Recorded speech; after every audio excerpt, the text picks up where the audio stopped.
Are live. Welcome to my humble little office. My name is R. Keith Andrews. I'm a spiritual guide and paranormal adept. The journey continues today on May 20th, 2024 at approximately 4:30 p.m. BST. Now, I've returned to this world for one primary purpose, and that is to remind people that working together, we can make this a better world for virtually everybody. Now, I bill myself as a spiritual guide because the tools I offer are the exact same tools I personally use in my day to day life.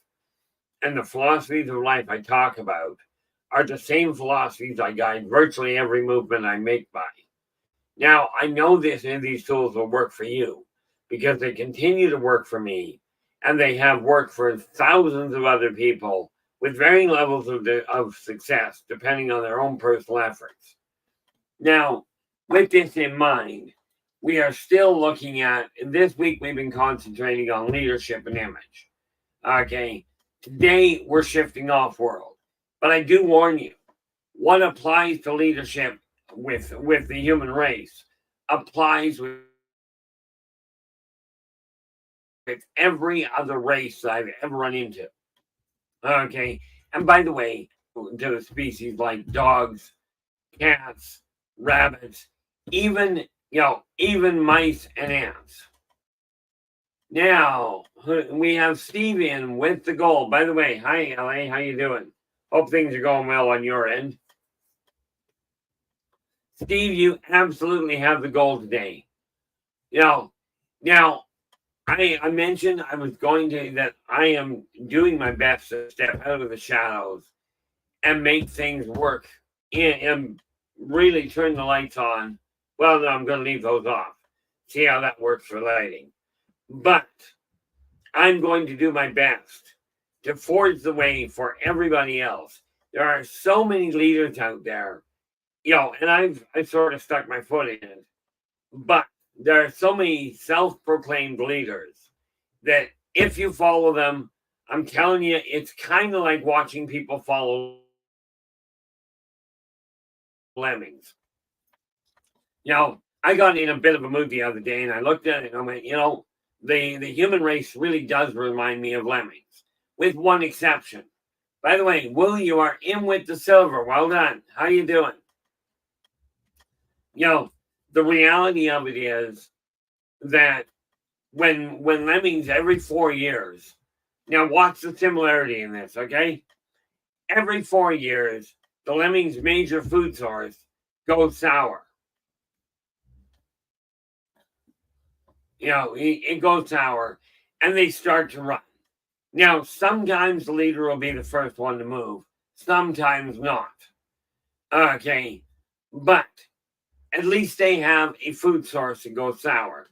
Now, here's an intriguing similarity. At least in the Western world, every 4 years, we have a new election. And all of a sudden, everybody's brain seems to go on hold as they seem to blindly follow whatever the leader is doing. And that means running off a cliff. So be it. Okay. Now, I don't know about you, but I prefer following leaders that think before they run into a wall. Although it is fun watching them run into it periodically. The reality of it is that across the universe, every species I've ever run into has the same issue around leadership. They follow whoever, they are taught to follow the leaders in order for civilization to continue.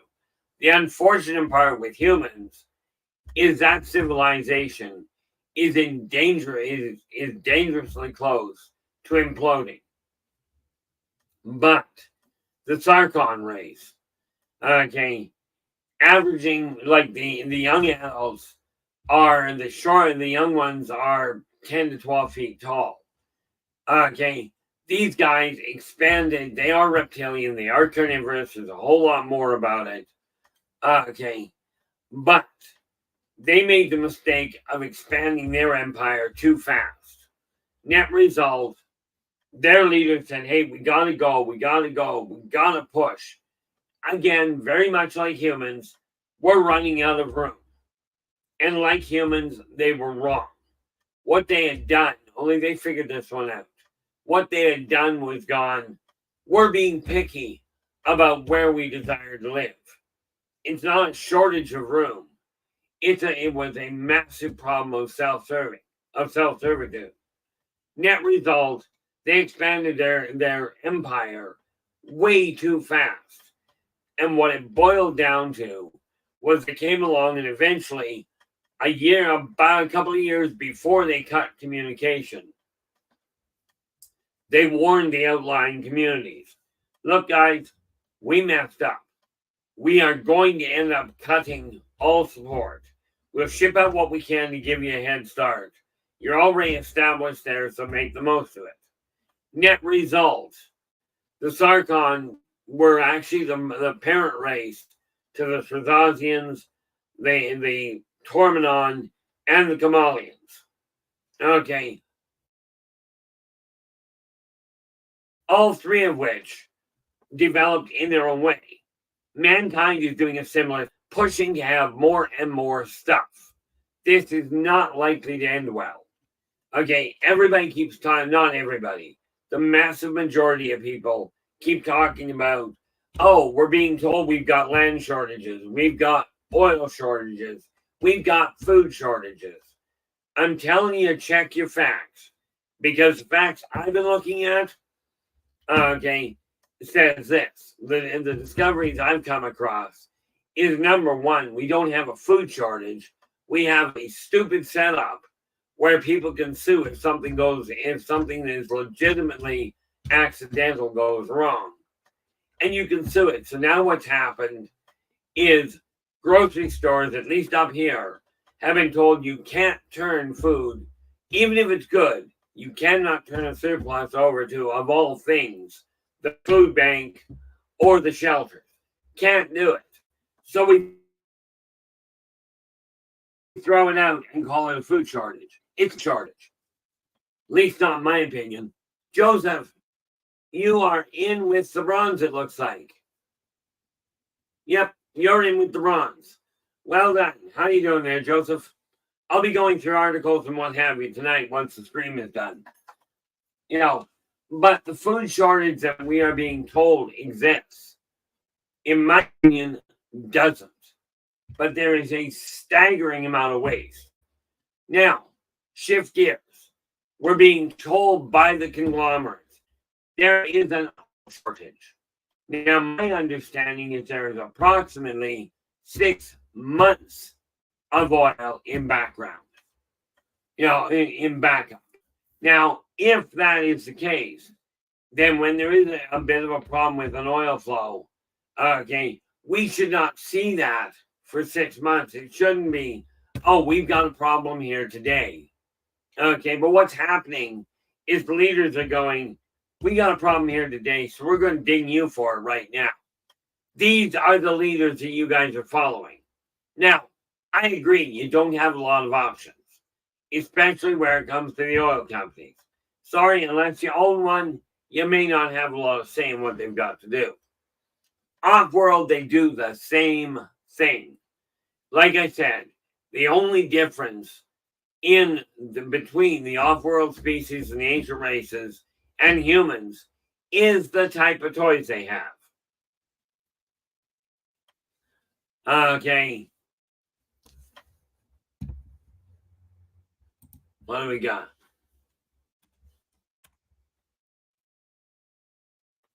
Oh, Joseph, rest assured, I'll be going through them, and if they don't fit, if they don't, because I have another joke that was sent to me. I found it comical, but I didn't put it in the newsletter. I've got guidelines that I've got in my own head, where I won't bridge that. I've had some people, myself included. Nathan, how you doing? Glad you could join us. Presumably work is going to be swamped again, which is a good thing. No, I've been told by people, myself included, that I don't have much in the way of a sense of humor. So there are some comics that people will put out or jokes that people will tell that I'm looking at it going, not funny. Okay. And I just won't post it. I won't say it's not funny to other people. I just simply won't post it. It's very much like when I get things moving on the publication side. I will publish the things that I will back. I won't publish adult, I won't publish the adult stuff. It's not that it's not good. It's I'm not going to do it. But when we go off world, okay, why don't we go to the, when you take a look at the off-worlders, at the not on this planet, as in non-human. Let us understand something. There are races that you really don't want their methods either. One race in specific, I know them as Combi. Okay. They are literally an elvish race, an elfin race that lives underground.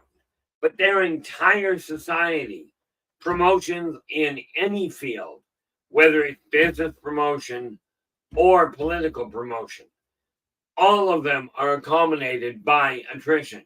You desire to get a promotion, kill the guy above you. This is the way the Combi are. Not necessarily good in human terms.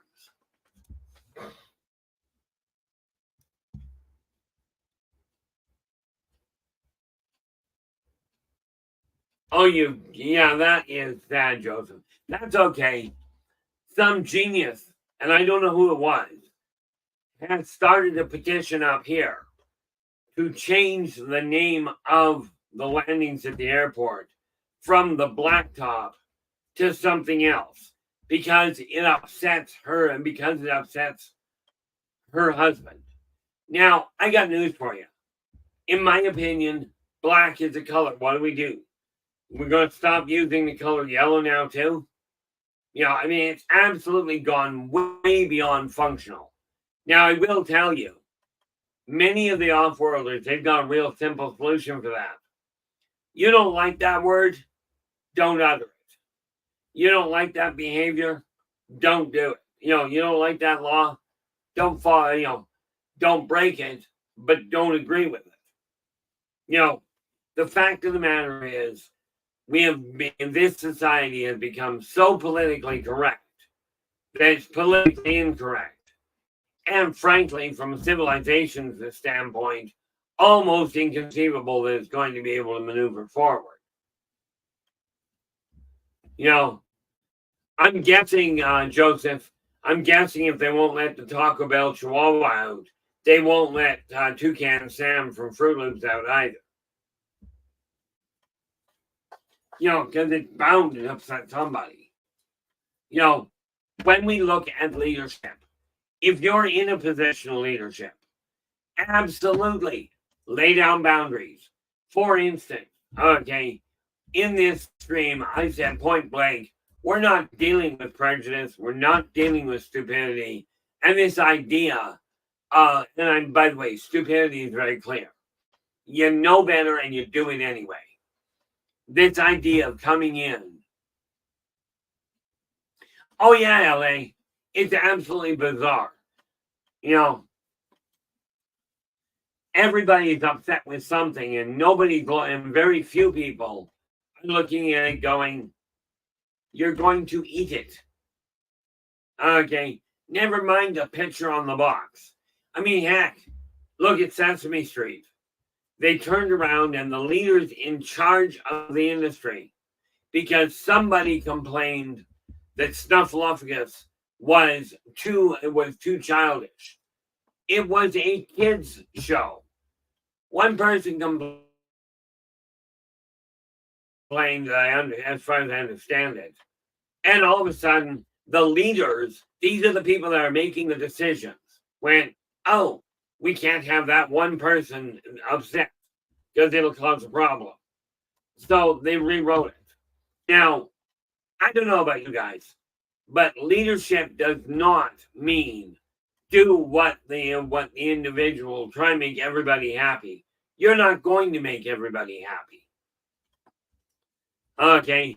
I've got very clear, at least I hope they're very clear, rules at the top of this thread, at the top of the chat room, that are very cut and dry. Okay, to ensure that we don't have a lot of complications. Okay, for instance, it doesn't matter to me who you are. Okay, you start telling anybody that their belief structure is wrong, there won't even be a discussion. Okay, we will simply have you evicted. Now, frankly, Storm and LA already know this. Okay, they already know I won't tolerate that because nobody's spiritual belief is better than anybody else's. It may not be right. Off-world, you start complaining about somebody's spiritual belief, especially amongst the carnivores, you're likely to find yourself on a dinner table. And not in a good way. So claiming that your belief is better than anybody else's, it's what I refer to as God. I didn't give him that much leeway. I'm not about to give anybody. Okay. Also, telling us, oh, by the way, I'm running for president. I'm not. I already have my run-in with politics. I'm not going back into it. Matter of fact, I'll find a way around it if I can. But the off-worlders, they're very simple about it. That's the leader. You don't tell the leader what to do, but the leader tries to keep the people alive, especially on a starship. Okay, give your people orders that make sense and keep people alive. But the laws have to apply to everybody. If they do not apply to everybody, the society is going to fracture. This is just a straightforward outcome. Just scrolling down here to see. The thing is, take a look at the rules that you're laying down in your own home. Now, remember, karmic law number 2. You must do unto others as you desire them to do unto you. A subsidiary of that, in a more localized form, is you must follow the laws of the land in which you are. So when the consortium laid out the laws, they went, okay, in consortium space, when you're off the planets, when you're off local space, you have to follow consortium law. Now, inside consortium space, on your own planet, once you've been admitted into the consortium, once you've done that, they will give you a list of laws. Well, way before that, they give you a list of laws to adhere to. Okay. Now, even in human society, if the country you live in or the city you live in says you cannot smoke within city limits, the owner of a house cannot, or of a business, cannot therefore say, hey, I know it's not permitted inside the city, but you can smoke in my business. Cannot be done because the business is inside the confines of the city. Now, conversely, if the city says smoking is legal all over, an individual company and or household can absolutely say, inside these walls, you are not permitted to smoke. Okay, because it doesn't go against the law of the larger body. In the consortium off-world, each species has their own laws, their own ways of dealing with people. Okay, and they have to adhere to. They're allowed to adhere to those in their own confines. Like even when you're traveling through space. Okay, consortium laws hold. Okay, but on individual ships, there may be variations.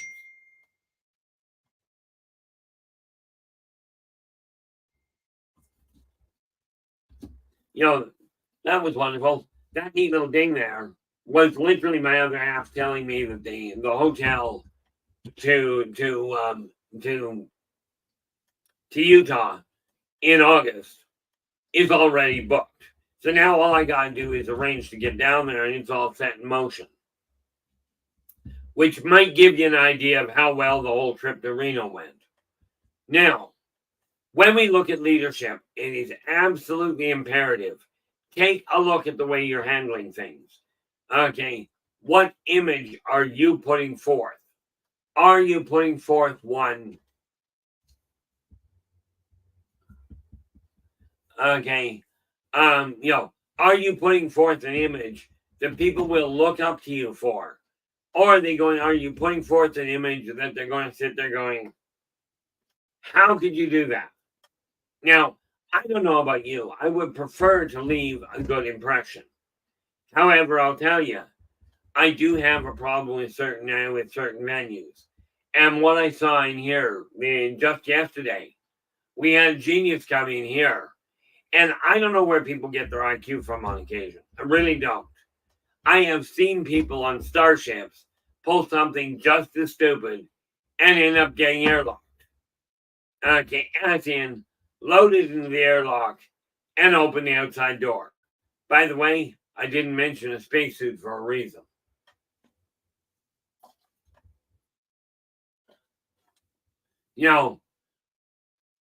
One of the things you have to remember is leadership is a responsibility. If you're going to either by choice or by situation, if you're going to maintain the mantle of leadership, okay, and by the way, I'm not a leader, doesn't mean you're not.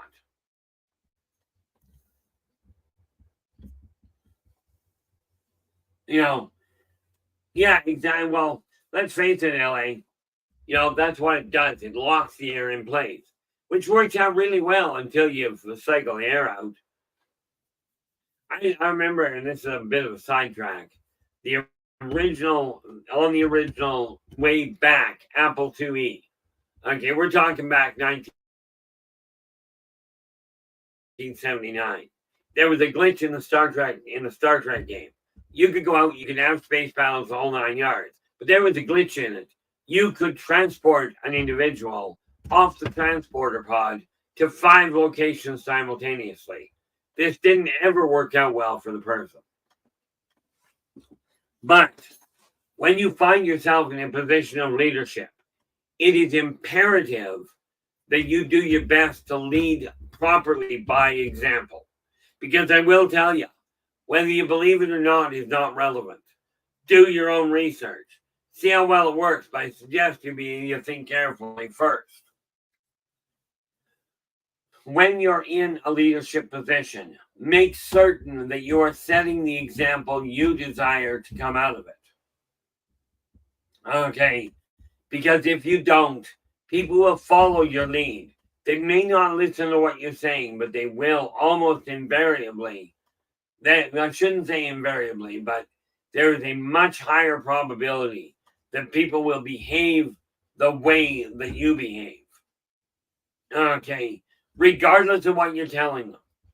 Now, I had a typing teacher that when he was typing, he used all 10 fingers. Well, 8 fingers and 2 thumbs.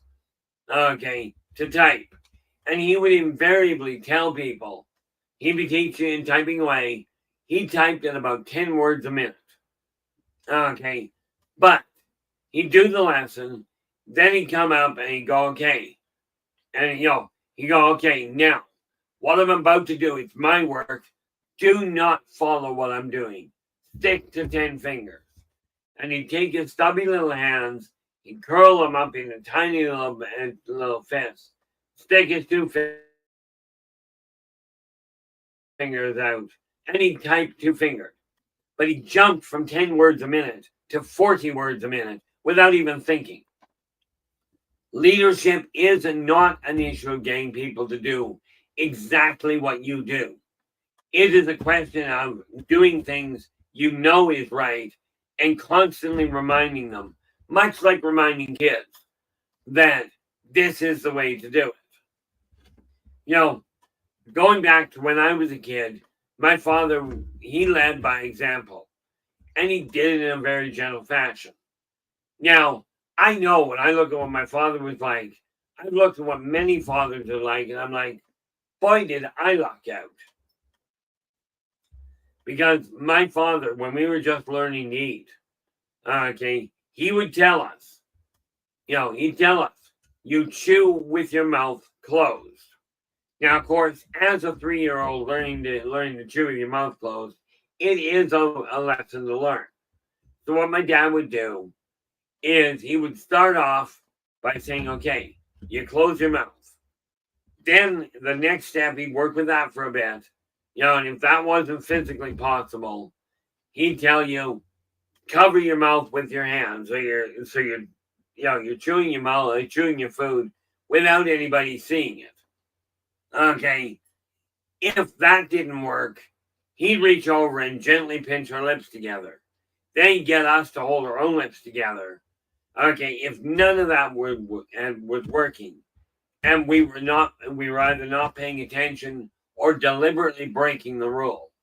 Okay, Dad would gently just use the back of his hand and just a very light tap on the lips.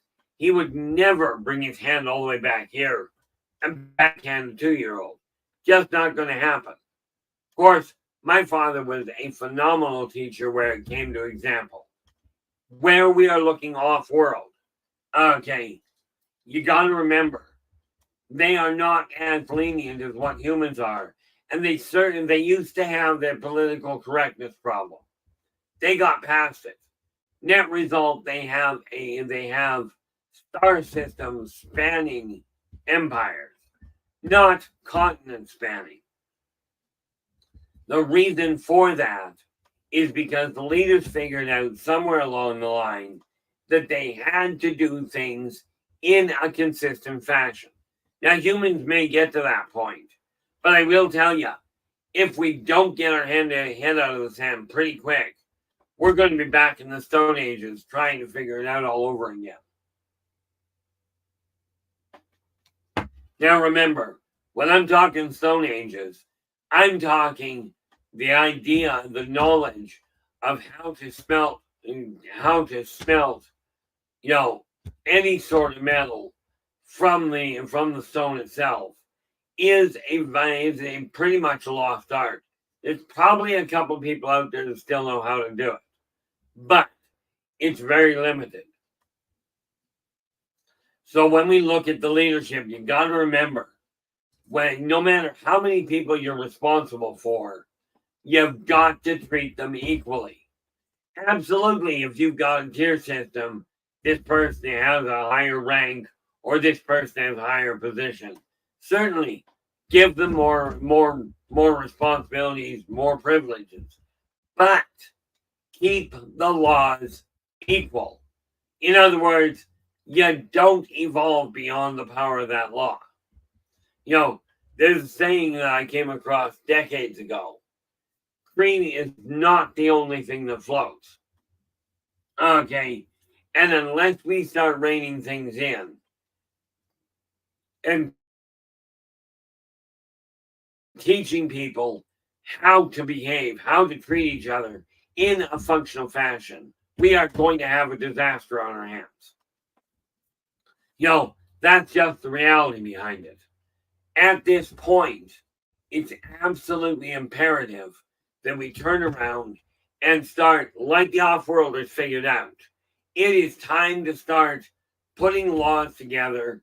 Now, we'll start with your own laws, as in the ones in your own house, in your own business. Make certain they apply to everybody. And I can speak from direct experience in the hospitality industry, or for that matter, in the consulting field. Take a look at what the individual coming in. Ignore how much money they have. Leave the rules of the restaurant the same. Okay. In consulting, you do not look at somebody and go, "Oh, you're dressed in nines, you can afford more." Okay. It just doesn't work. Okay, and like I said, I've seen people do this. Now, where it comes to the consulting side of it, And I've sat down with business owners, bankers, restaurateurs, house cleaning, you name the industry, I've probably been involved. I've probably had my fingers in it. Okay, as far as the consulting side goes. But what I did find is that every time a business veers off of a standard, off of an equal system, okay, or an empire, okay, every time they veer away from equally affected laws, okay, for their people, based on anything, the empire runs into a problem. The business runs into a problem. You know, I know of one restaurant in particular here a few years ago.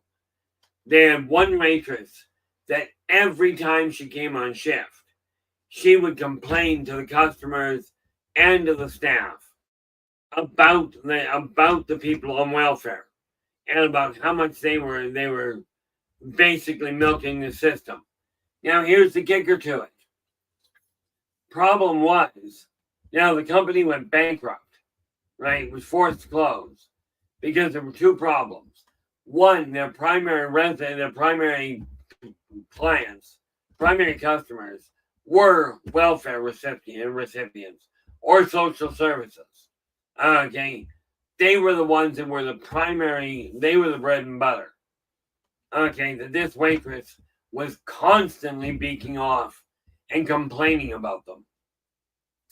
Now it got worse when you realize that this same waitress happened to be the daughter of the owner.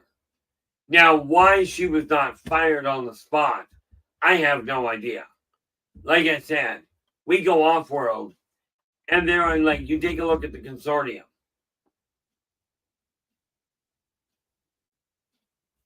Yeah, I heard something about that. I don't know why, but I can tell you this. Every restaurant I've ever run into, and this is going to sound really, really cocky. Unfortunately, it's also true.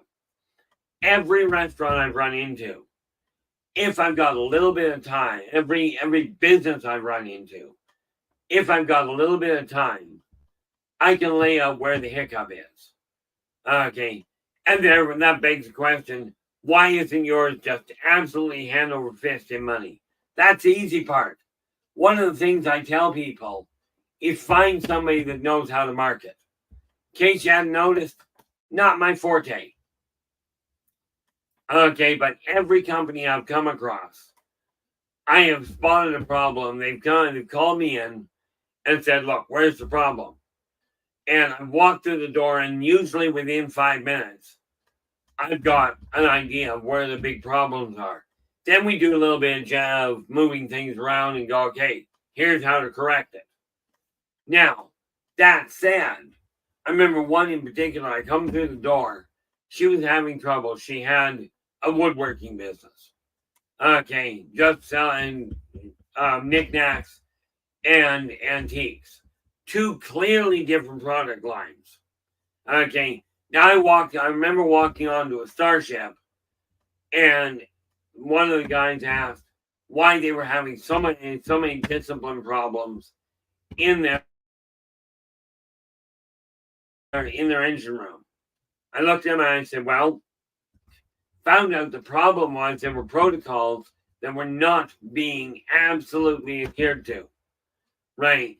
And when you talk to the people that were breaking them, well, it's too much work doing it that way, so we're doing it this way. And understanding I was on a Starship where their sense of ha-ha was just about non-existent. And I just looked at them according to their rules and said, look, this guy is not following the law and the rules you guys set out. And you're giving him the leeway to continue? I said, what are you thinking? You keep this up, he's going to blow that engine on you. And then you're stranded. And the captain looks at me and goes, well, what are we supposed to do? I said, let me think. Airlock. And he goes, but that'll kill him. I said, absolutely it will. Don't airlock him. I don't care.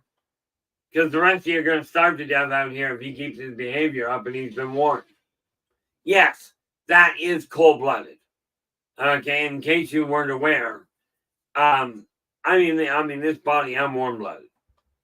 Okay, I just don't have a lot of tolerance for stupidity. Out there, when we're looking at life on Earth, you've got a lot of variables that can be accounted for. Out in space, as an empire grows, out there, you don't have that kind of leeway. You think about it. You blow a window on an airplane. As a matter of fact, one of the planes I was on heading for Reno had the seal around the window was starting to fray. Okay, now it wasn't in bad shape. Okay, it was outside the plane, and that was fine. But when I went to get off the plane, I told the stewardess, I said, "Look, this is the seat I was at. You want to check the outside seal on this plane." And she goes, now she's not a mechanic, she's not an airplane engineer, right? So she said, "How bad is it?" I said, "Well, I'm no mechanic myself, but the fact I can see the caulking fraying tells me you don't want to wait, because it may not be a big problem now, but one of these days that window's going to get sucked right out of the plane, and then you've got a problem."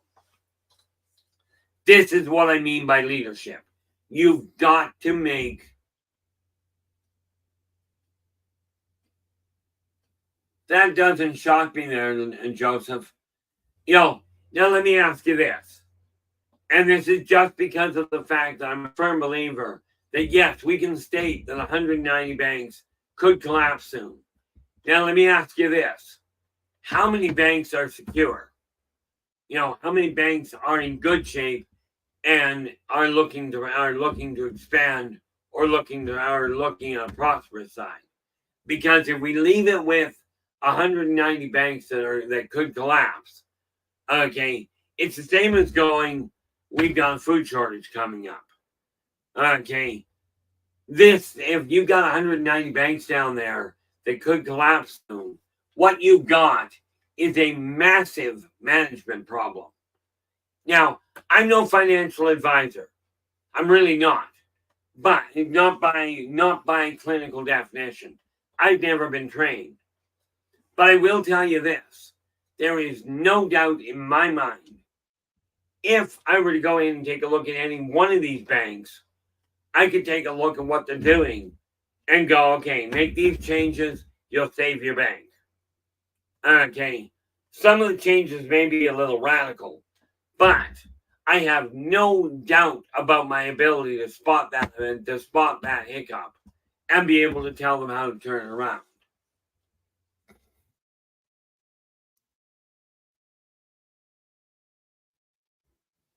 Oh, there we go. Joseph goes, out of approximately 4,000 U.S. banks, 482 are undercapitalized. Now, this said, like I said, if they're undercapitalized, then there is a way to protect it. There is a way to turn it around. But that's a problem. They want to call me in. I'm more than willing to do it. Okay. I will tell you this, though. That is a microcosm of the households out there. Most households are up to their eyeballs in debt. They are undercapitalized, as you put it there. And most of the families out there, probably most of you guys that are listening now, are undercapitalized. Okay, you've overextended yourself. Now, it's going to take time, but we can turn this around. Okay, I've already started the process on my end. Like I said, the tools I offer are the exact same tools I personally use. And that's where this particular book is. Okay, Believe in Your Finances and Follow Your Dreams. This is the same tools I personally use. Okay, and again, if you go to the hot link at the top of the stream, right at the top of the chat room, okay, you'll find the Buy Me a Coffee link. Yeah, let me see if this does that. I'm just going way back up here.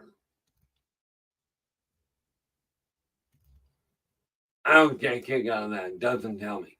Anyway, the reality is the financial side of things is controllable and can be corrected.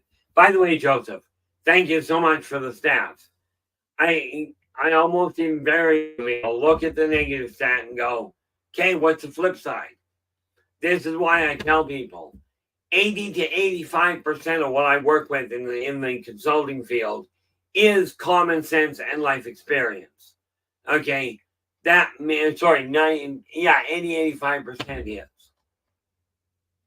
Maybe more. Okay, but that means we have another 15 to 20% that fits into a different category.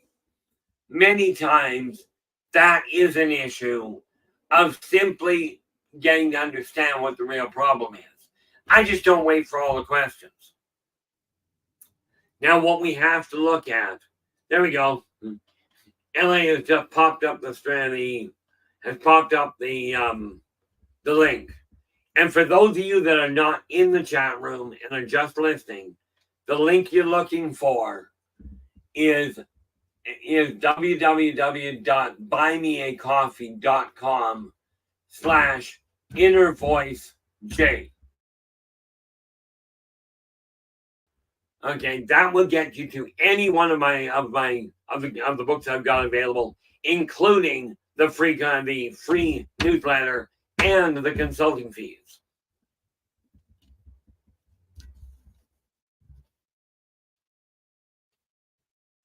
Okay. I'm just looking at what was written now. All in all, when you're looking at leadership, like I've got people in to give me a hand. Off-world, they've got cadres of people to give them a hand. Because a true leader does not know how to do everything perfectly. What they know is how to find and employ or enlist the assistance of those that do. Okay? Like, I do not understand tech, period. Except, I know it is spelled TECH. Tango Echo Charlie Hotel. Okay? That's about where my knowledge of tech comes to a grinding halt. So what did I do? I found the best tech support I could get that understood my language and the technology so it could make it work properly.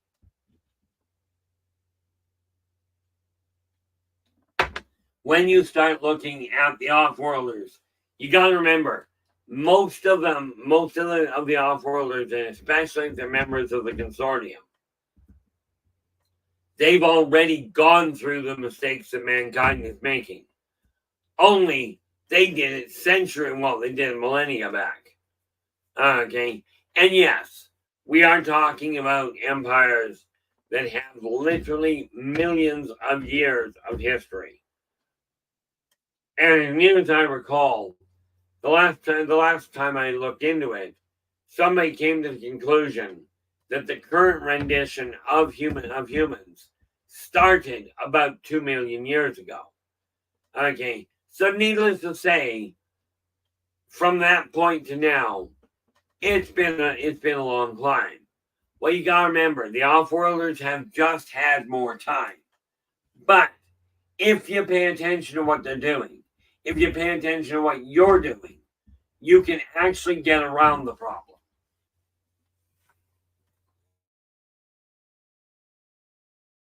Okay, you can actually turn things around and change the direction your life and the life of your company is running into. You can turn it around and give it the ability to prosper. Okay, and this is one of the things I'm looking at. Of course, I keep going. I've got to get more advertisement out for the books I've written, for the consulting. And yes, I have definitively decided I am reopening the doors and refocusing my energy onto healing. But the kicker to it is this. The healing, people talk about, I'm going to do remote healing on you. And it does work, do not get me wrong. But I will tell you, I don't charge for remote healing because way too much is going on. And the quantifiable evidence is just not that good, in my opinion. Okay. I mean, what tends to happen, and lots of you are healers out there. Absolutely. So I'm going to say something here that is going to upset somebody out there. Okay. This isn't a question of arguing about it. But in my opinion, when you're dealing with long distance healing, what happens in the quantum level is pretty simple. I say, I'm going to heal you at a distance. I don't tell you what I'm going to do. I just say, I'm going to help your healing. Your mind wraps around and goes, oh, I've got the support. So now I can point the finger and go, he said he was going to heal me. Your body kicks in and takes care of the problem. All that has happened essentially, okay, and I am probably oversimplifying this.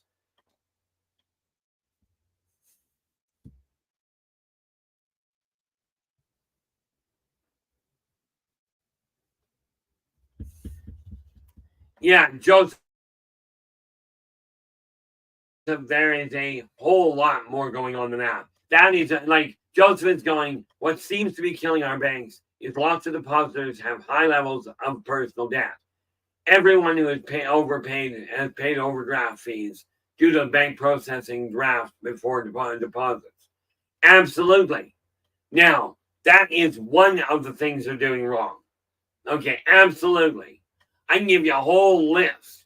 But, and I think, and correct me if I'm wrong, guys, but in your opinion, and I'd love to hear this from the chat room,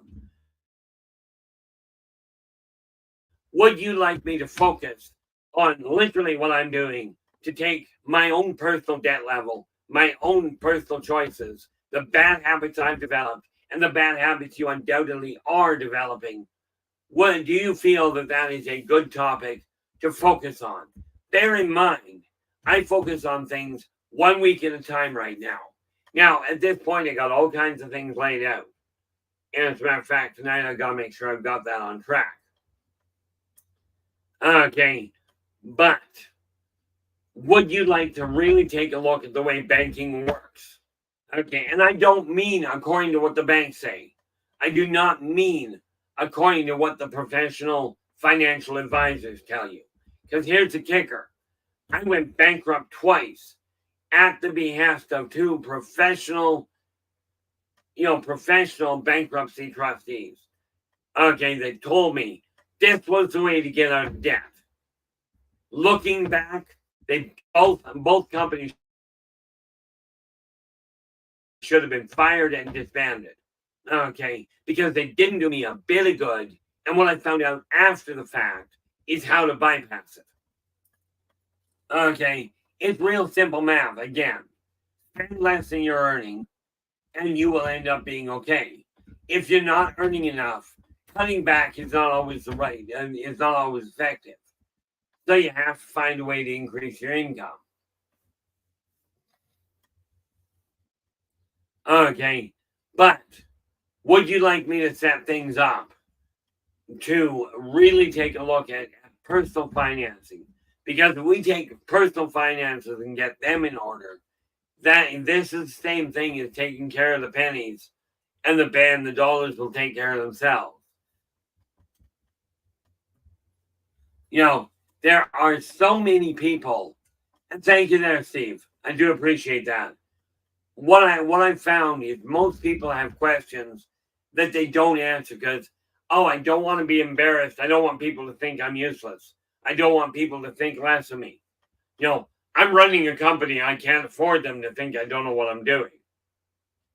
Maybe not. On the other hand, can you afford?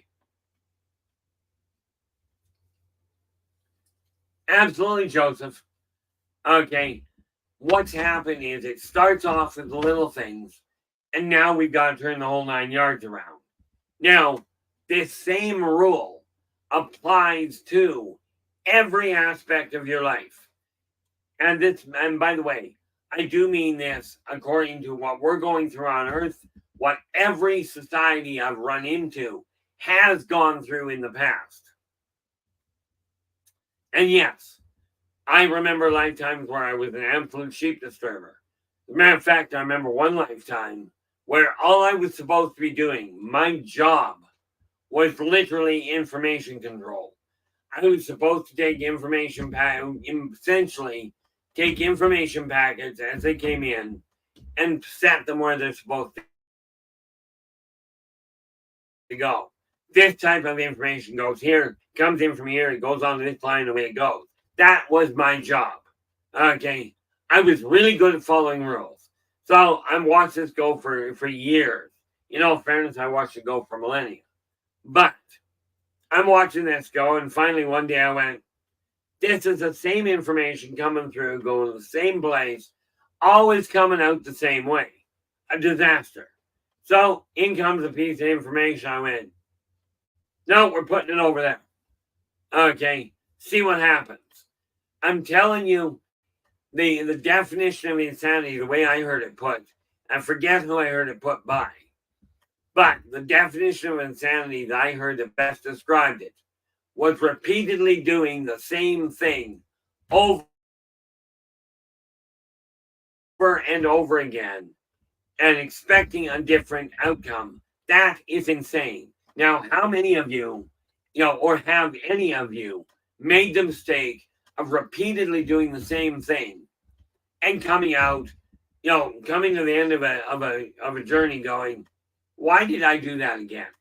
I'm still doing the same thing. Off-worlders have the same problem. And yes, off-worlders do have their prejudices. They do have their fears. Contrary to popular belief, okay, off-worlders are more afraid of the human race than humans are of them.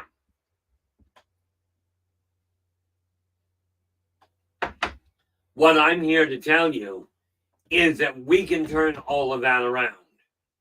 Now, I wonder if it's this envelope or this pad. Nope. I will look for that afterwards. I've got a list of different topics I'm working on already. But when we look at leadership, it's a question of going, okay, leaders are not perfect. Okay, you cannot functionally expect them to be perfect. I mean, by all means do. I know a lot of you will look in the mirror and go, oh, I'm so stupid. I did this wrong again. Okay, and you'll berate yourself for the same problem. Thing is, if for whatever reason you don't get it, that's called, in my eyes, true ignorance. This is why I've come back out of the shadows. Because I see too many people doing the same thing. And I'm not talking about one individual here or one individual over there. What prompted me writing the books I'm writing was literally thousands upon thousands of people doing the same bad maneuvers, the same bad choices. Now, in all fairness, you, like the off-worlders, have been taught by people that learned the bad behaviors and the bad practices by the people before them, and so on, and you get the idea. Okay, so let me ask you this. How many of you are actually ready to get up? Okay, that's very true, Steve. And this is where we're going to turn the lights on. How many of you are willing to get up, look in the mirror, and go, okay, here's where my hiccup is. And yeah, absolutely. We'll point out where hiccups may be. But it's up to you to take note of them. I'm not going to be the one changing your life. All I'm going to do is turn the lights on. All I do when I get called topside is turn the lights on and help work as a translator. Okay, and I mean intention, not language. Okay, they've got their own language interpreters. Much like we've got them here. And Lord knows that's a job that is challenging. the reality of it is, if you continue to get told you're useless, you're stupid, you're an idiot, you're going to end up believing it. And doesn't matter who tells you that. And this is why this is such an important aspect.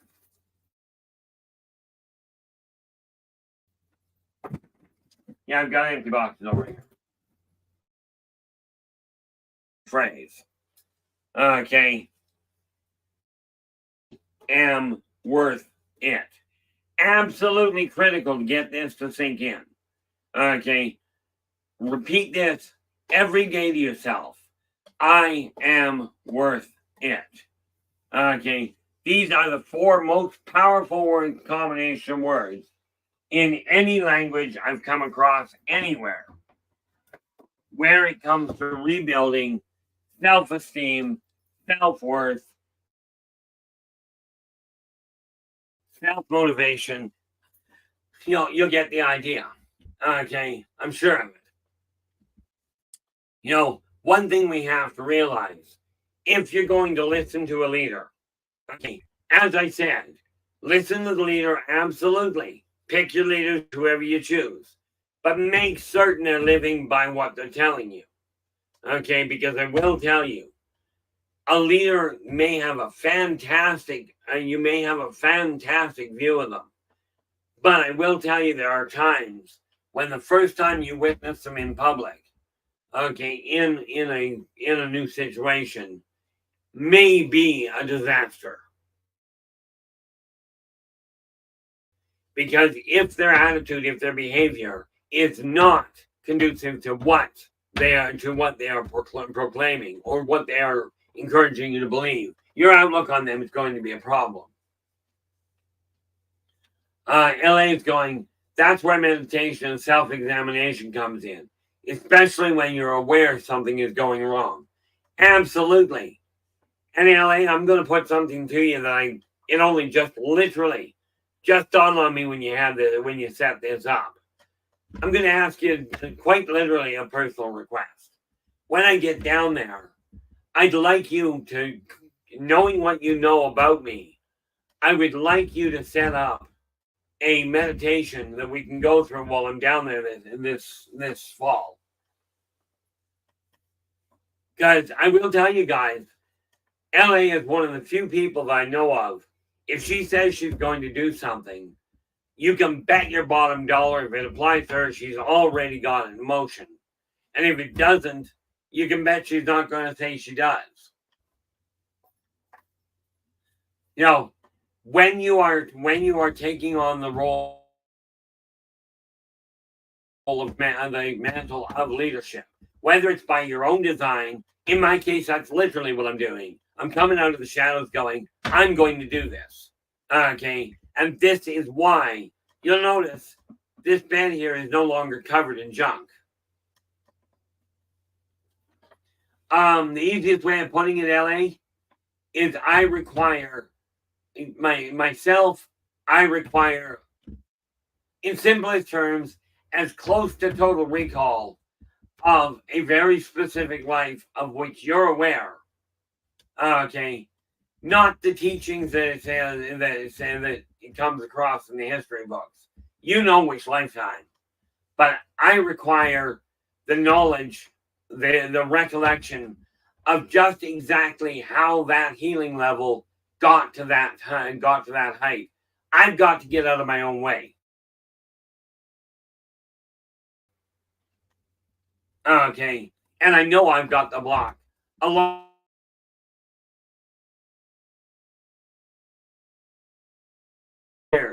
Hiding from society and life. Okay. And I'll tell you, at 61 years old, I don't necessarily have a whole lot left. Although maybe I can pull a Methuselah off. And it's 969 years. Now there's one for the record books. I appreciate that, Joseph. I'm hoping while we're down there we get a chance to sit down. Because the reality is there is there is a real interesting situation there.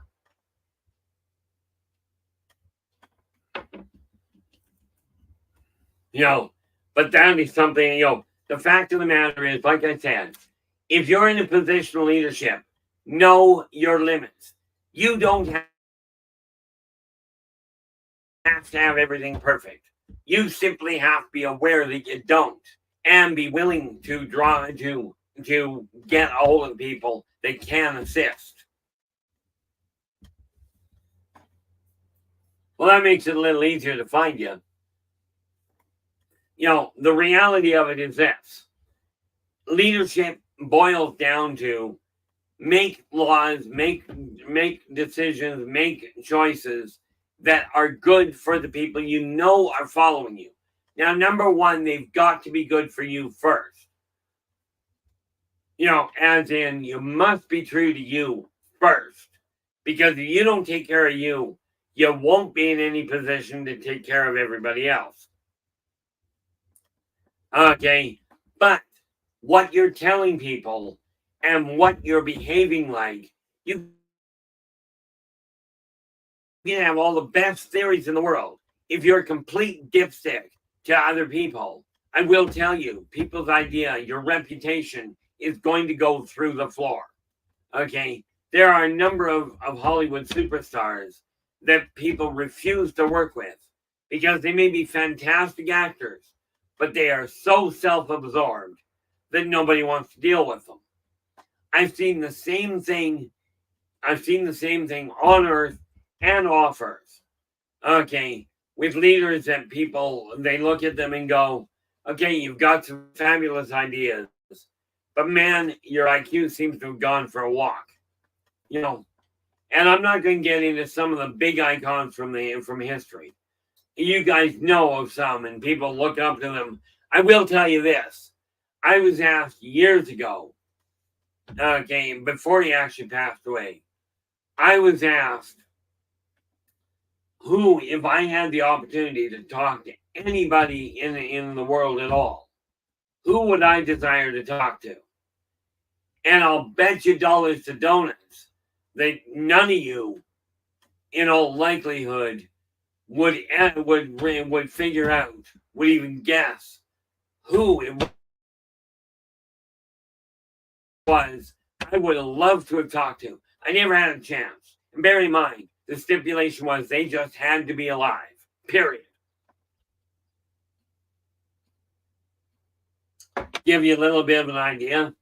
They were alive until I think about 15, 20 years ago.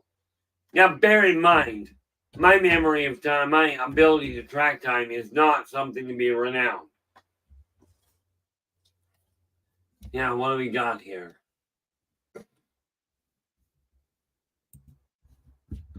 But I take a look at it when we go outside of Earth. Earth has its own problems, its own complications. But the same complications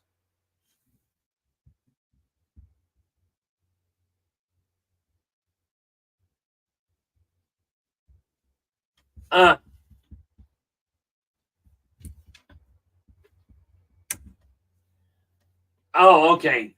Steve's asking, could you videotape that session for training purposes for people who don't know how to meditate? That we will have to turn to LA and Storm for. But I will tell you that specific session will not be videotaped.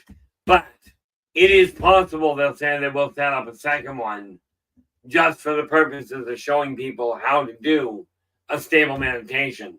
But the one I'm going after is for a very specific purpose that is not ready to be turned over to the world yet.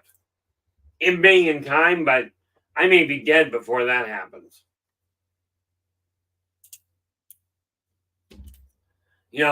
But I will tell you this, Steve, just on a simple note, one of the best methods I ever came across for meditation.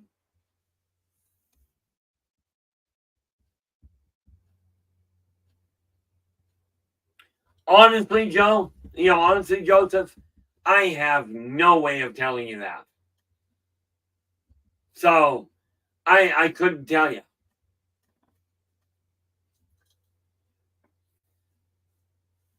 But clearly you've got somebody in mind. You want to put the name in, I can tell you whether it was that person. I just can't tell you the date and the death date. Steve, find a comfortable place. No. Nope. I mean, he had a fabulous mind, but he was not the one I wanted and that I desired to talk to. But I will tell you about Hawking. Okay. He was about a week away from mathematically proving the existence of the multiverse. Okay. I know that for an absolute certainty. I can't prove it. And there ain't no way I'd be able to prove it mathematically. But he was about a week away in his calculations at the speed he was going. He certainly knew what he was up to. But no, Steve, if you don't know how to meditate, find a comfortable place to sit. Okay. And while you are wide awake, absolutely wide awake. Do not do this when you're tired because you'll get a great night's sleep, but you won't get the meditation in. Get yourself into a comfortable position. Now, I will tell you, the lotus position, where you dislocate both knees, you sit there and you clench your fingers together and you go, Om. Bad idea in my eyes. Actually, I don't think you're supposed to dislocate your knees. But get into a recliner, stretch your legs out, lean back, and simply shut all the electronics off. Shut everything making noise off. Okay, and remember to turn the ringer off. And then concentrate for a moment. Feel your heartbeat. Not with your hand on your throat. Don't check your pulse. Just concentrate until you can feel your heartbeat itself. Now, that's what you're focusing on. Okay? That's what you're literally utilizing as a method of meditation. Track that beat. And you'll be able to do it. It'll take a little bit of work.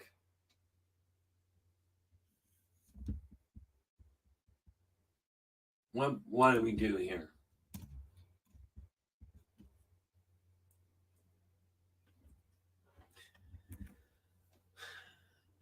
Hence the issue of the week away. Now, you take that heartbeat and track your pulse all the way out. Track it through your arms, out to your fingertips, all the way down to your toes. This is where you're concentrating. The idea that you have to clear your mind doesn't work from anything I've ever seen. Okay.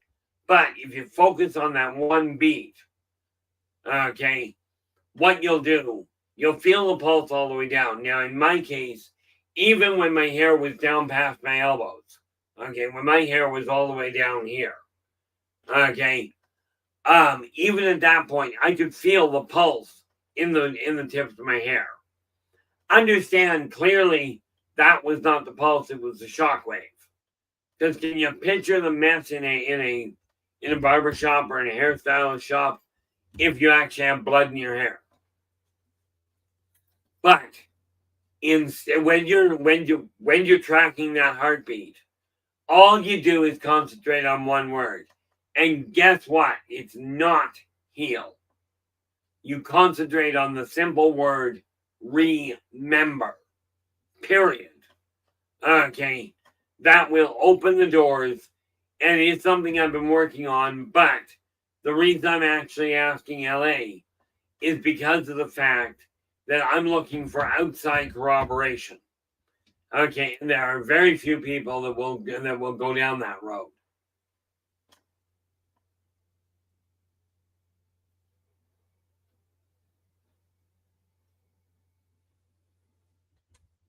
Yeah, well, there's always going to be somebody disagreeing. Sooner or later, they'll figure it out. I can tell you that when I mentioned that week and a half there, Joseph, or about that week, that one would have been his way of connecting with. But here's the kicker. Okay, you might run into a snag with the connection thing. But again, when I take a look at Stephen Hawking, he wasn't perfect. He had a mind that was phenomenal. Every one of you, by the way, every single one of you, no matter how slow you may think you are, ironically, however slow a thinker you think you are, or however fast, inevitably, you're going to prove yourself right. Because if you believe yourself to be a slow thinker, if you keep telling yourself you're not able to do it, you will set barriers up that stop you from making the headway. What I'm looking at now is practical experience. Okay, I've literally been called up, and you can call me nuts if you'd like. I've been called worse by better. Okay, I've been called up to deal with negotiations to help people understand from different species. I don't speak all of their languages, okay, but I do know how to get my point across. And the reality of it is that when I'm called up, it's because I can see both sides of the equation and the middle ground at the same time.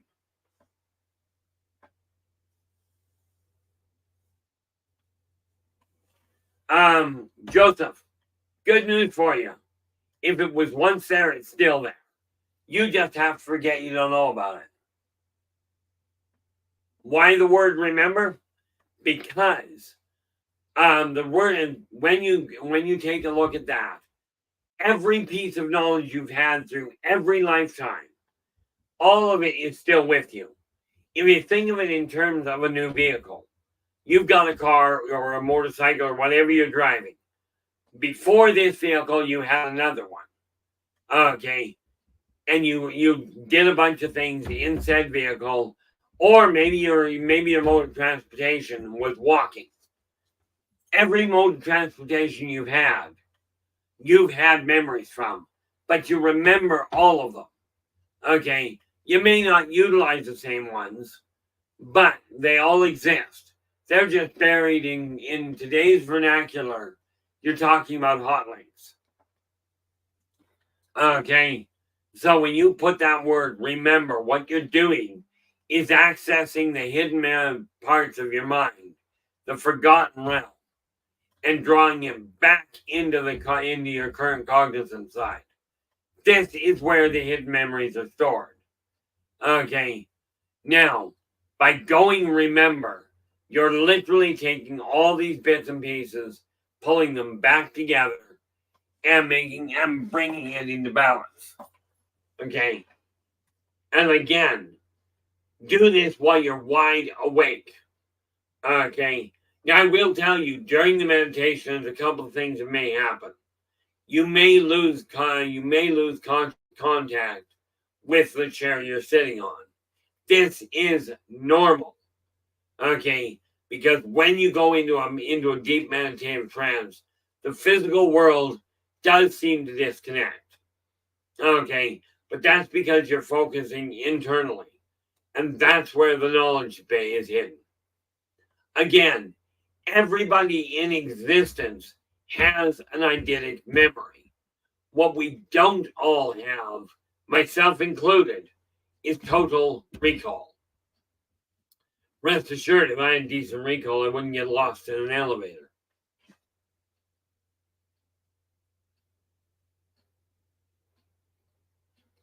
But hopefully that makes sense, Steve. When you're talking, and this is why I say, yes, I've chosen to step into the spotlight, to step out of the shadows and go, okay, it's time for me to help light the way, to turn on the light so you guys can see the pitfalls that I've already made and that other people may have made. Okay, because once you know where the potential pitfalls are, at least you have the option of avoiding them. If you don't know where they are, as was pointed out earlier, now let's see, Steve. No, who was it?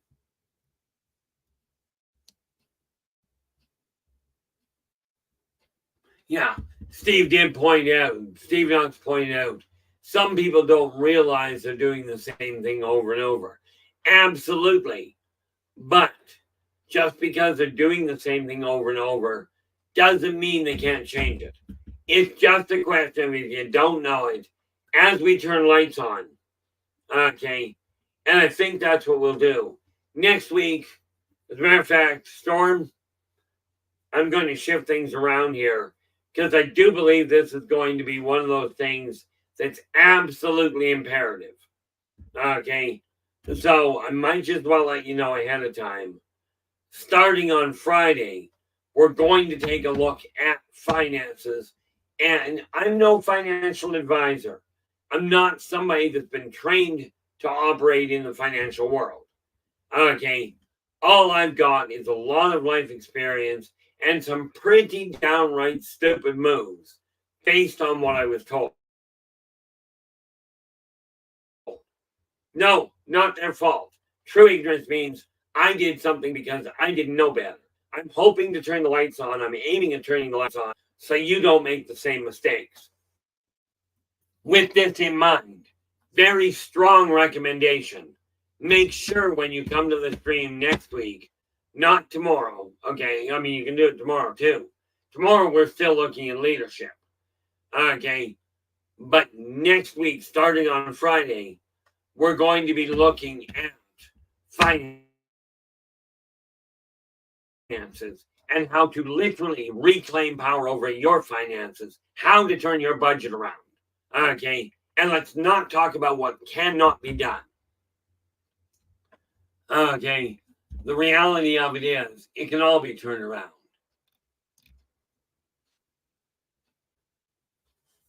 Now, with this in mind, okay, something else, by the way, Steve, while you're working on that, while you're working on the meditation, that can be used in conjunction with the finances that we're going to be looking at. And for that matter, with every other talent, and with every other talent, every other tendency. Okay, what we're going to find, okay, what we're going to find is where it comes to leadership, set your goal and set your path in the direction you desire it to go. Now, the neat part about this is when I talk to the off-worlders and they start going, well, we're trying to make this jump. How do we go about it? I don't do the mathematical calculations. I look at it and go, did you take this into consideration? Okay, did you take into consideration this and this eddy, this energetic eddy that happens between these 2 points? You know, the fact of the matter is, I cannot mathematically prove anything. Well, prove, I don't know. I can look at the mathematics and go 1 plus 1 equals 2, or 1 plus 1 equals 3, which I like better. Okay, but I simply look at the path that things are going down, and that's why people end up contacting me, whether on Earth or off Earth. It's the same problems. Okay, these guys just have better toys, better tools. That's all. Okay, what they don't have is many of them have the same problem humans have. Better toys, a real drive to push forward, and a very short-sighted, I desire this, so I want this to happen. And they still phrase it backwards. Okay. Now, yeah, we definitely, it's kind of fascinating, but, you know, I look at the numbers we've got here, at least according to YouTube, and I'm going, I would love to see those numbers climb. What I haven't figured out is what is missing. You know, and I play with the idea, maybe I'm not being depressing enough. Maybe I'm not being distracting enough. Okay, could be a number of reasons. But I will tell you this. The tools we are talking about here are literally the ones I'm putting into use myself. Okay, I won't turn around and tell you, look, if you're desiring, for instance, you desire to take a business, okay, And I asked the guy one day because it was weird. He was opening fast food restaurants. Okay. But he was opening it right in between four others, right on the same cul-de-sac. The same corner of a mall. I looked at the guy and I says, this was years ago, but I asked him, I said, why would you do that? Why put it there? I said, I'm always told there's the competition thing. He goes, absolutely there's competition. But he says, look, I'm opening a business. I'm opening fast food. I've got four other companies here. Now we know advertisement is extreme. Steve, the off-worlders are the same as humans. They just look different, have a different cultural base, and have different priorities. But they behave in essentially the same fashion. Valerie, how you doing? Glad you could join us. This is why I say off-worlders are not the problem. They are just other people. Okay. This is why when people say, well, do you prefer off-worlders or aliens to humans? No, I do my best to stay away from most people, or more to the point I have. At this point, I am now looking at developing things to step directly into the spotlight and take that spotlight and turn it around to point on me. Okay, I'm literally choosing to step out of the shadows in spite of the fact that I don't like crowds. I am deliberately choosing to walk into it because what I've found is what I'm seeing as common sense is sadly lacking on a universal level. This is why I tell people, okay, you don't like the color of somebody's skin and you want the aliens to come down here. I can see a problem. Many people are afraid of the difference in height. You see a 7-foot human, people get edgy. Okay, you see somebody extremely strong, people get edgy. Now, that said, no matter what your shape, no matter what your size, no matter who you vote for, who you sleep with, who you share a meal with, who you share a room with, matter. Every single corporeal and non-corporeal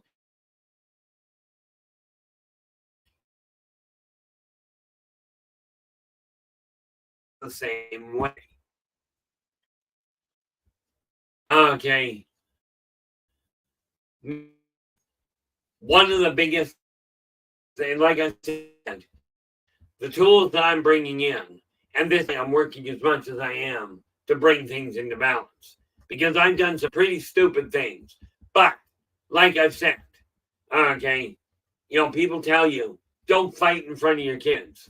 I'll tell you, if you're going to fight, absolutely do not have a knockdown fight with anybody.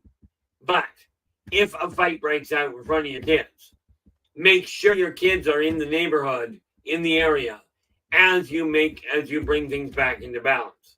Now this does mean as you make amends, as you make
Oops.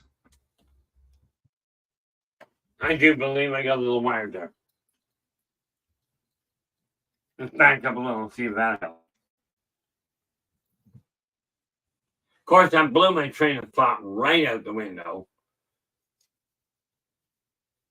But like I said, or at least something I have been saying, when you're looking at leadership, you've got to say, like I've decided I'm coming out of the shadows, right directly into the spotlight. The tools I'm working with, I've done some pretty dense things.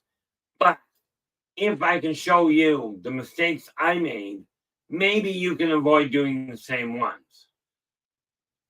I suspect in this case, got something here. There we are. Okay. Yeah, fourth intermission there, Steve. Sorry about that, guys. I keep having to remind myself. I get energy running too high. Frank is going to have a heck of a problem.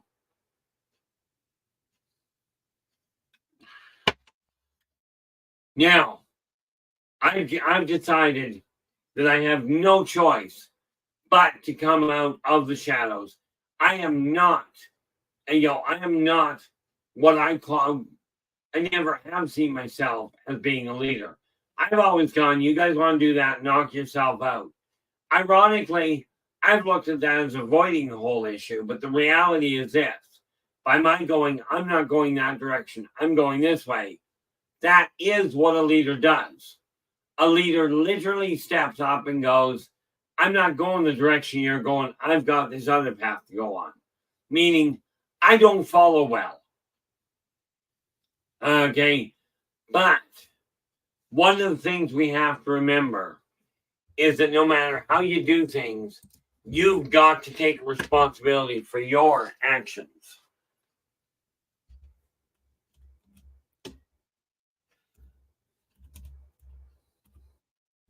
It's always fun trying to do with one hand when you're standing up. Now, with this in mind, whether you're on Earth or you're off-world, it's the same problem. Okay, leadership is leadership across the board. There is no difference in it. And yes, Steve mentioned that off-worlders are starting to sound human. The funny thing is, you can look at it and go, off-worlders are starting to sound human, or humans are starting to behave like off-worlders. It's 6 of one, half a dozen of the other. Myself, I blame my behavior on my own past. Of course, I've got the advantage over many people. I remember past lives. And yes, for the people that I talk to face, knock yourself out. Ask me questions. There are questions I won't answer here. But I will certainly answer more of them, especially on a controversial field, in person.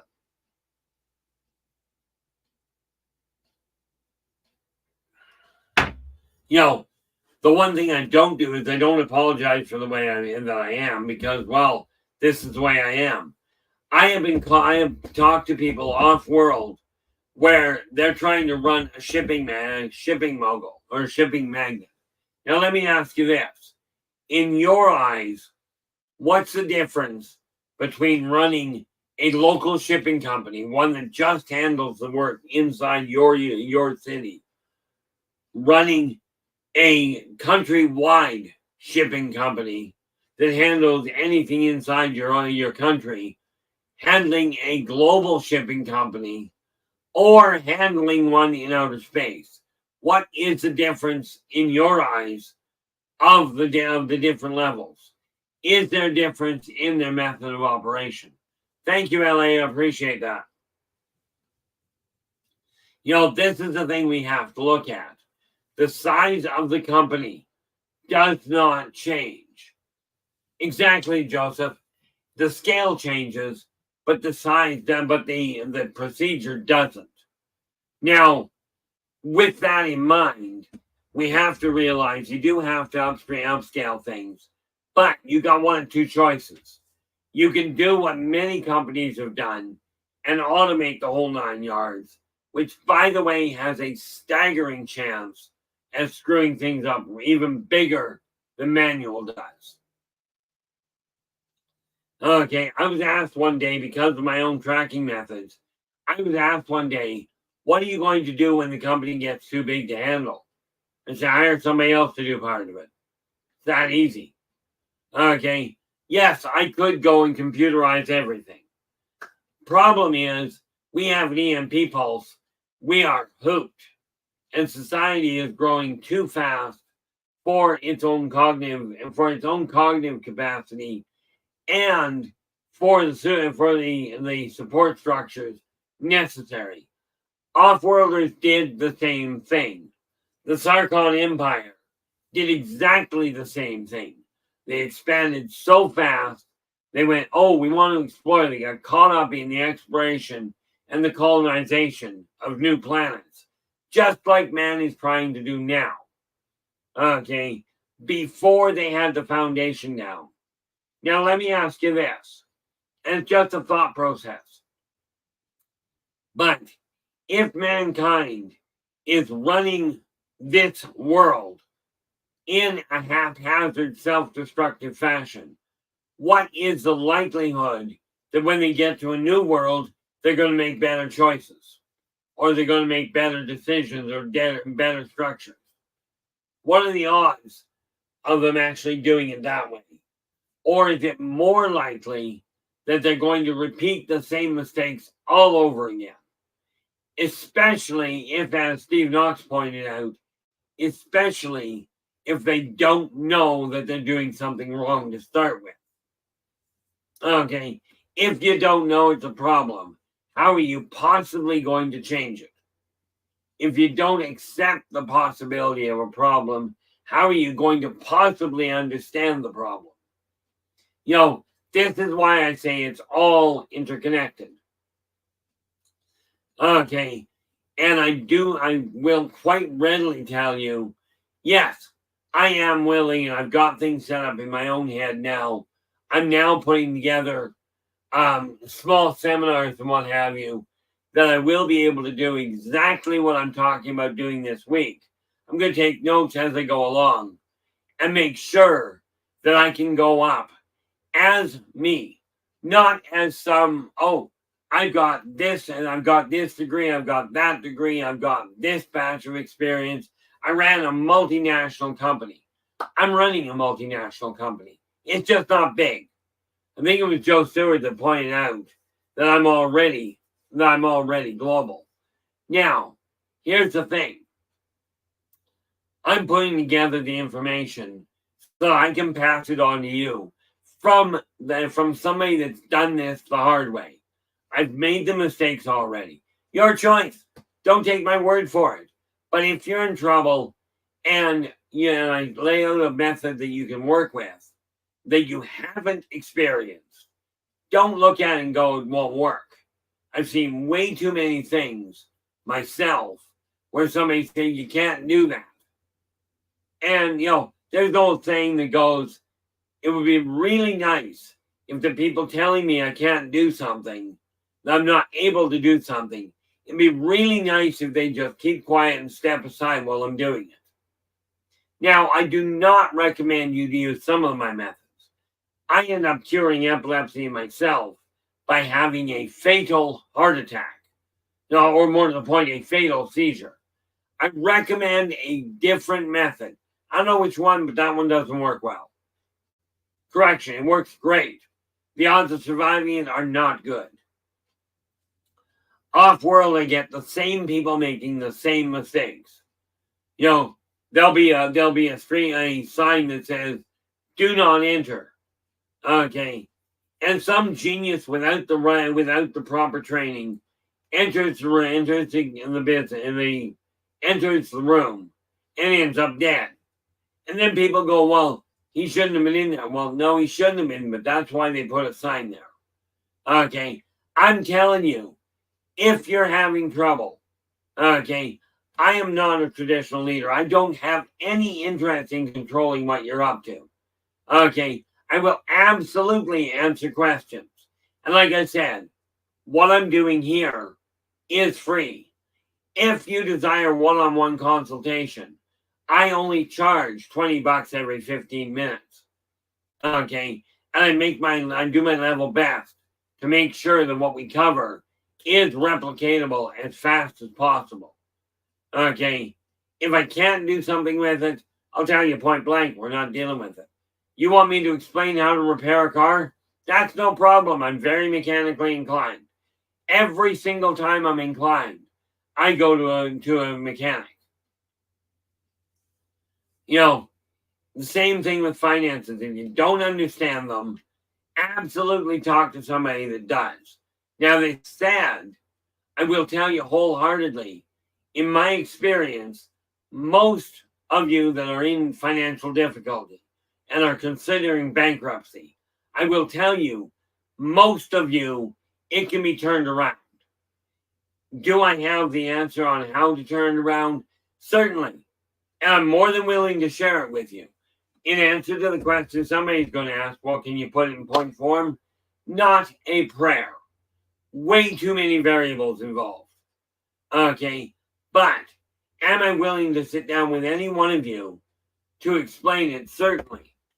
This is why when I end up dealing with the off-worlders, I look at them simply as different shaped humans. Okay.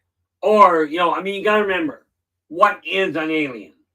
By definition, an alien, ultimately you are right, Joseph. Ultimately, an alien is somebody born in a different area. If you're not from that area, you're an alien. Okay.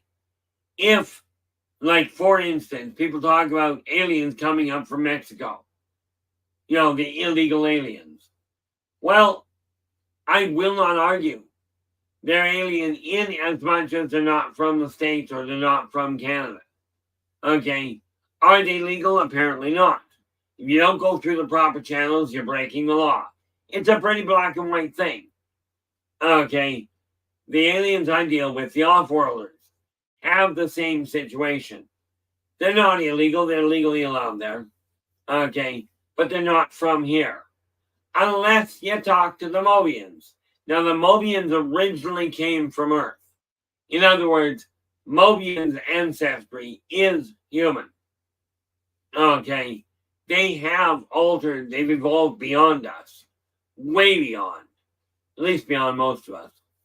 And that is one of the things, quite literally, LA, that is one of the things I'm aiming to reawaken. Yes, it means my life is going to go completely sideways. But and the reason I'm asking for a little bit of assistance with it is simple. With that extra assistance, I can do my best to ensure that my connection to YouTube stays stable. And don't take this the wrong way, but especially my connection to my other half. Okay, because things are going to change. And I have no intention on leaving people behind. One of the things we have to realize here is when we're talking about leadership, we are talking about going, okay, I'm stepping into the spotlight, intentionally telling people, yes, I know where I'm heading. I know how I'm going to get there. And yes, I'm inviting you to follow. I'm not going to do the work for you. Not a prayer. Okay. But I will be as clear with it as I can. Thank you very much, Joseph. And absolutely go feed the other half. Thanks so much for sharing your time with us there, Joseph. I really appreciate it. One of the things we have to realize by accepting the mantle of leader, you are accepting the responsibility of guiding people in a functional fashion for them to land on their feet. This may not be what you're intending, but this is what followers are aiming for. Ouch. This is what followers are aiming for. Bear in mind, there's only two positions in life. You're either a leader or a follower. Your call which one. Leaders guide the way. Followers follow. Now, are you going to be a leader, like a lemming leader, and lead people off the cliff? Or are you going to lead and be a leader that guides people towards light, towards a brighter tomorrow? That's your call. The other question is, and it's a very important one where it comes to leadership, are you becoming a leader because you want people patting you on the back and telling you what a great job you're doing? Or are you doing it to help other people? Now, I will tell you, I'm a little self-serving. I feel all the chaos that's going on out there. So I'm stepping into a leadership position to smooth that out so I don't have to deal with that much chaos. Absolutely, you're going to do the work. I will quite readily turn the lights on. Okay, and yes, to that effect, people are going to start asking, well, are you going to be providing handouts? I'm going to develop a whole course on the dang thing.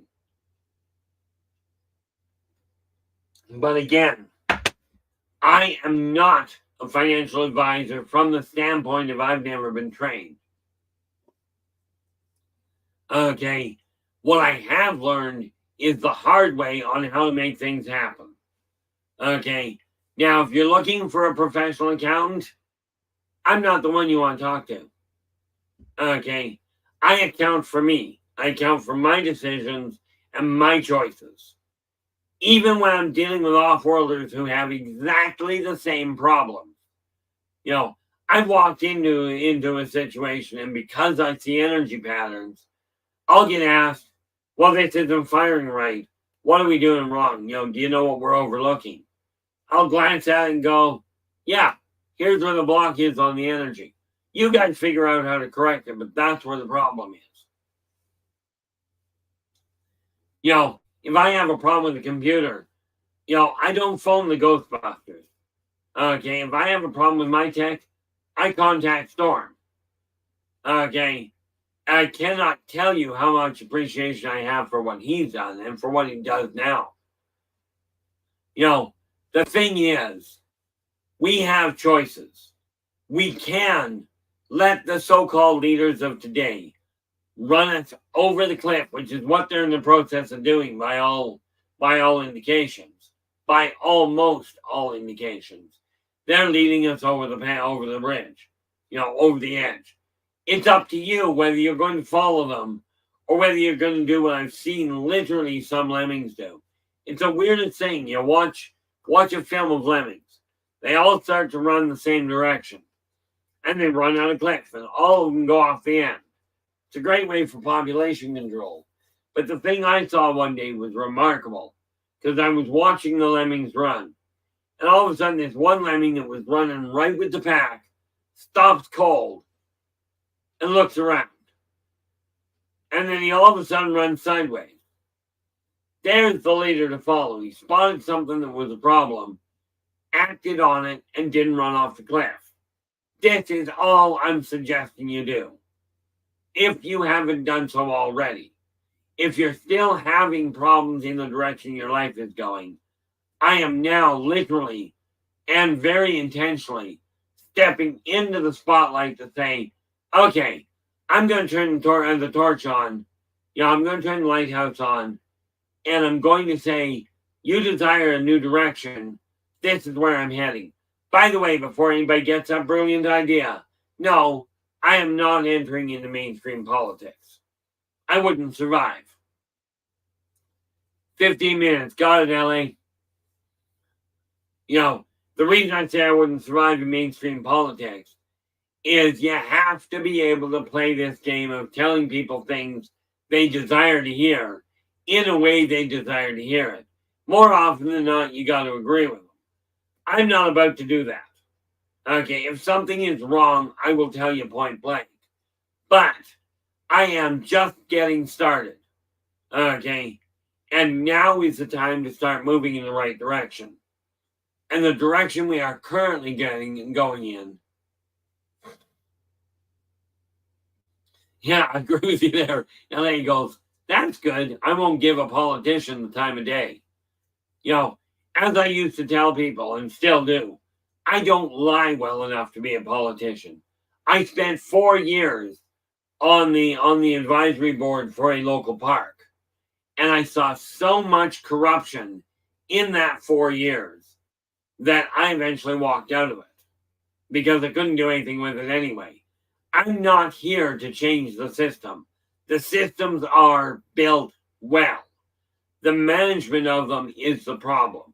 All I'm doing is taking the same idea and modifying the direction it's heading in. I'm inviting you to join me on the journey. When I deal with on-world, off-world, underworld, doesn't matter. They all operate the same way. And Ellie goes, politics, Greek for many blood-sucking creatures. Pretty much. I am curious if there is a breakdown for the word idiot. And I know that's a terrible word. You call somebody an idiot, you're going to hurt their feelings. Well, rest assured, if they're a true idiot, my suspicion is they won't recognize that you called them an idiot. Okay.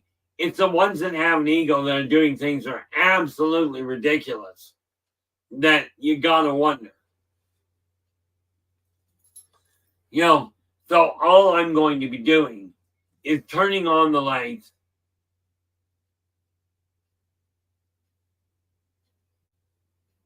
What's this?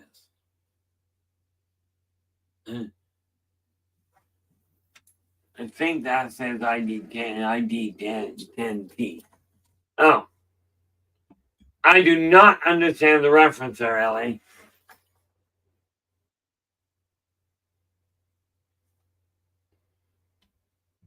But, because Ellie just put in ID 10T error. Only I don't know what that refers to. Like I said, I'm not the brick in the stack. Keep the ID 10T error. Yeah. If looking at it all as one item, ID 10T. Okay. The ID 10T error. Yeah. Idiot. That's what happens when you work in tech support and somebody forgot to turn the computer on. Kind of like the other error. Pep tech. Yeah. That one I did learn. I could tell just absolute from a tech standpoint. I've heard all sorts of really bizarre questions, which I will get into on a different day, but I appreciate that.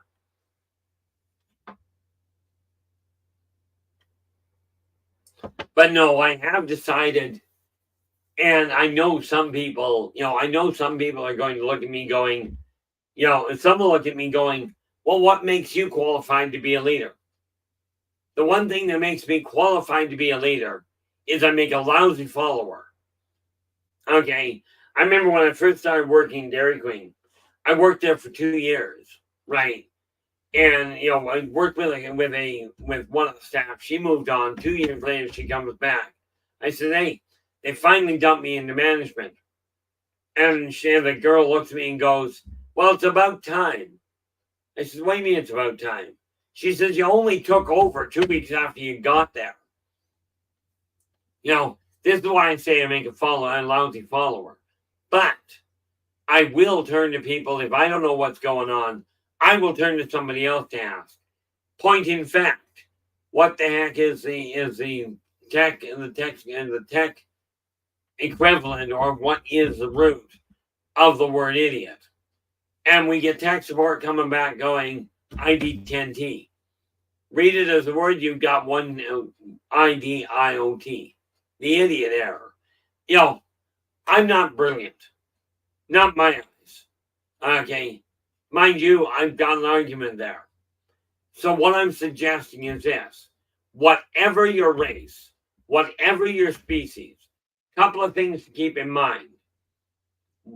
Who you believe you are, who you relate to, doesn't matter. If you look in the mirror and you've got the appropriate configuration for a human, it's like driving a car. You're a human. Okay. You drive a car, you may be driving a Ford, you might be driving a Chevy, maybe you're driving a Rolls Royce. Doesn't matter. The driver is still the same individual. Your soul is what makes that. Now, I wasn't allowed to humor there. It was just I'm slow.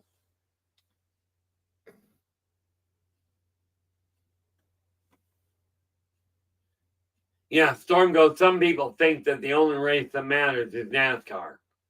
Boy, they've never been in a shopping mall on a holiday weekend at Christmas, have they? The only, and it's not the only race, but the race that I find I'm putting a lot of attention on at this point, and there are days I question why, is the human race. Now, whether you are human, an off-worlder, an ancient race, a hybrid, I could go on. It doesn't matter. Every single one of you falls under the same category. In all fairness, if I'm dead honest about it, I look at every entity in the third dimension as a viable person. Every entity, no matter what they are. Okay. And this is all I'm doing. All I'm doing is going, okay, I'm stepping out of the shadows into the spotlight, and with the help of a very select few people, I'm going to get things set up so that together we can make this a better world for virtually everybody. But it's going to take work. It's going to take effort. It's not going to turn around overnight. Okay. And no, by the way, much as I am stepping into the spotlight, and I know some of you out there are looking at it going, well, it's about flaming time. We've been waiting for this. And I know you have, and I appreciate your patience. But now things get hectic. Hence the reason we've got a couple of people to talk to. Because it's time to step into the spotlight and go, okay, this is where the backbone of the problems are. Let's get them dealt with, and then we'll work outwards. So, this week we're looking at leadership. And it's weird the way this is happening. I decided to work on leadership for a couple of reasons. Okay, and really it had to do with the image. It was because of something I witnessed very recently that I went, there is a definite link between leadership and image, no matter where you are, no matter where you come from. So I figured, okay, time to lay it out. That triggered this whole idea of, okay, apparently people are going to look at me. Lord knows why. I'm not in my eyes, I'm no better than the next. Okay, I'm certainly more outspoken than many. And I absolutely have a pig-headed outlook on life. One that very few are going to wrap their brain around. And no, I'm not even going to try and explain it in most cases. In some cases, I will. Okay. And I know he's not in the room at this point. But I think that Joseph Lanson, now if I'm right there, LA, he lives right down there in El Paso somewhere. And if we get together with him, if we manage to see him the week I'm down there, I do think he's going to be able to understand the metabolic configuration of why I look at the world the way I do, which may help our connection. Okay. I think we were hoping to run into him anyway.